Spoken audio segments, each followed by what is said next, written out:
kuma mwaka-inĩ wa 2018 niho aranjĩra rũgano rwambĩrĩirie. Nĩkĩ gĩathire na mbere baba? Kuma rĩu hau niho Jose anjĩrĩirie kũrĩo nĩ mũtwe, akarĩo nĩ mũtwe biũ nginya ũndũ aragwa. Agwa akanjikora maona kwĩ hĩndĩ aumaga nyũmba, arĩo nĩ mũtwe mũno akauma nyũmba agathiĩ gũkoma na gũkũ rũriĩ. Na tondũ rĩngĩ tũtirahota kũmuoya na mami wao, ndathiĩ ngĩetha mũndũ itũra tũkamuoya. Hĩndĩ ĩyo ndĩmũtigĩte ndĩmũhumbĩrĩte mũrengeti tondũ rĩngĩ nĩ kũrathuthuana kwĩna heho.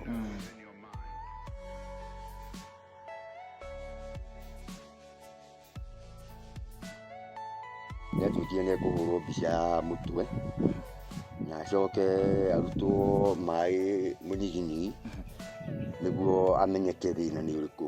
Agĩthiĩ akĩhũrwo mbica, ahũrwo mbica acoka akĩrutwo maĩ, magĩthiĩ magĩthimwo, ngĩrwo ena meningitis ya spinal na thĩna ũcio nĩ mũkũrĩrĩru, nĩ ũrambata mũtwe, nĩ ũrathiĩ to gũtatia maĩ tombo-inĩ.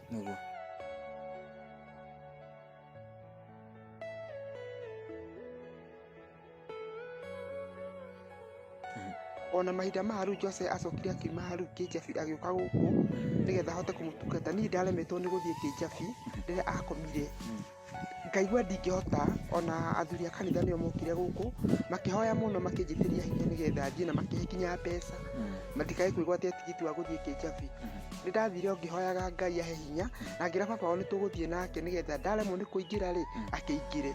Ũguo no nyende mũndũ kĩrĩa angĩkorwo na kĩo kana angĩkorwo na ũteithio wa mũtheka kana ona ndagĩtarĩ ũngĩhota kũmũteithĩrĩria ahote gwĩtwara, no nyende mũno mwana ũyũ acokie mũtũrĩre wake wa tene nĩgetha maica make mathiĩ na mbere.